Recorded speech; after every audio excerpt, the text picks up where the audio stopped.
৭২ বছর পর বিরল যোগ শ্রাবণ মাসে, আর এই মহাযোগে বাড়তি পাওনা মিলবে শিব ভক্তদের। কিভাবে পালন করবেন এবারে শ্রাবণ সোমবার? কিভাবে পালন করলে আপনিও মহাদেবের আশীর্বাদ পেতে পারবেন? কোন কোন নিয়ম মানলে মিলবে বিশেষ যোগের ফল? দেরি না করে চলুন জেনে নিই। বাঙালি ক্যালেন্ডারে এক অন্যতম গুরুত্বপূর্ণ মাস হলো শ্রাবণ মাস। এই মাসকে মহাদেবের নামেই উৎসর্গ করেছেন তার ভক্তরা। ক্যালেন্ডার অনুযায়ী শ্রাবণ মাস শুরু হয়েছে 22 জুলাই থেকে, চলবে গোটা মাস জুড়ে। বিশ্বাস করা হয় শ্রাবণ মাসে দেবাদিদেব মহাদেবের আরাধনা করলে তিনি ভক্তদের সকল মনোইচ্ছা পূরণ করেন। আর অবাক করা ঘটনা হলো 2024 শ্রাবণ মাসে তৈরি হয়েছে এক বিরল ও মহাযোগ। হ্যাঁ, প্রায় 72 বছর পর শ্রাবণ মাস শুরু হয়েছে সোমবার দিয়ে, এবং এই মাসও শেষ হবে সোমবার দিয়েই। না, এখানেই শেষ নয়। চলতি বছরে শ্রাবণ মাসে 4টির বদলে 5টি সোমবার পড়েছে, যা সত্যি মহাদেবের কৃপা। কবে কবে পড়েছে এই সোমবার? প্রথম সোমবার পালিত হয়েছে 22 জুলাই, দ্বিতীয় সোমবার 29 জুলাই, তৃতীয় সোমবার পালিত হবে 5ই আগস্ট, চতুর্থ সোমবারটি পড়েছে 12ই আগস্ট এবং পঞ্চম ও শেষ সোমবার পালিত হবে 19শে আগস্ট। এই মাসে সোমবার দিনগুলির সাথে সাথে মঙ্গলবার দিনটিকেও পালন করা হয় মঙ্গলা গৌরী উপবাস হিসেবে।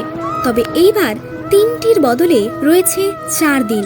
প্রথম মঙ্গলা গৌরীর ব্রত পালনের দিন হচ্ছে 23 জুলাই, দ্বিতীয়টি 30 জুলাই, তৃতীয়টি রয়েছে 6ই আগস্ট এবং চতুর্থ দিন পড়েছে 13ই আগস্ট। এই সময়ে মঙ্গলা গৌরীকে দেখতে এবং পুজো দিতে প্রচুর মানুষ কাশীর মন্দিরে ভিড় জমান। সনাতন ধর্মে বলা হয় শ্রাবণ, ভাদ্র, আশ্বিন ও কার্তিক এই 4 মাস হলো চতুর্মাসা। এই সময় নাকি ভগবান বিষ্ণু যোগনিদ্রায় থাকেন বলে কোনো শুভ কাজ করা যায় না। তাই আষাঢ় শুক্লা একাদশী থেকে কার্তিক শুক্লা একাদশী পর্যন্ত চলে এই চতুর্মাসা। তবে শ্রাবণ মাসে দেবাদিদেব মহাদেবের আরাধনা করা যেতেই পারে। বলা হয় বাবা ভোলেনাথ এই শ্রাবণ মাসে তার পুজো করলে বিশেষ প্রসন্ন হন তার ভক্তদের উপর এবং দূর করেন তাদের দুঃখ, দুর্দশা ও দারিদ্রতা, এমনটাই মনে করা হয়। যারা শ্রাবণ সোমবার পালন করে থাকেন তারা খাওয়া দাওয়ার ক্ষেত্রে কিছু নিয়ম মেনে থাকেন। বলা হয় এই শ্রাবণ মাসে বিশেষ কিছু জিনিস খাওয়া যায় না এবং উপোস করলেও নিয়ম পালন করতে হয়, তা না হলে ফল পাওয়া যায় না। তাহলে চলুন জেনে নিই কি কি খাওয়া নিষিদ্ধ। উপবাস করার পর আপনি ফল খেতেই পারেন, যেমন কলা, বেদানা, আপেল ও আম খাওয়া খুবই স্বাস্থ্যকর। এগুলো উপবাসের পর শরীরে শক্তি যোগায়।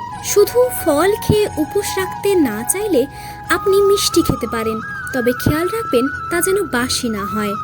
শ্রাবণ সোমবার পালন করলে যা যা খাওয়া উচিত নয়, যেমন সবুজ শাকসবজি, ফুলকপি, বাঁধাকপি, বেগুন, পটল, রসুন এবং পেঁয়াজ এই সমস্ত খাবার চলে না। সবজির মধ্যে আপনি কেবলমাত্র আলু, লাউ, কুমড়ো খেতে পারেন এবং অবশ্যই মনে রাখবেন নুন কিন্তু রান্নার ক্ষেত্রে ব্যবহার করা যায় না। সেক্ষেত্রে আপনি সন্দক নুন অবশ্যই ব্যবহার করতে পারেন এবং সাবুদানার তৈরি খাবার খেতে পারেন। তবে এগুলো যে মানতেই হবে এমন কোথাও লেখা নেই। প্রতিটি শিব ভক্তই নিজের সাধ্যমতো শ্রাবণ সোমবার পালন করে থাকেন এবং বাবা বিশ্বনাথের দর্শন পেতে প্রচুর সংখ্যক ভক্ত কাঁধে করে বাঁকের মাধ্যমে জল নিয়ে গিয়ে তারকেশ্বরে জল ঢালেন গোটা শ্রাবণ মাস জুড়ে, যা আমাদের বাংলার এক বিশেষ রীতি। আর সেই সাথে সাথে বাংলার বিভিন্ন মন্দিরেও চলে শিব পুজো। তাই আমিও বলি হর হর মহাদেব।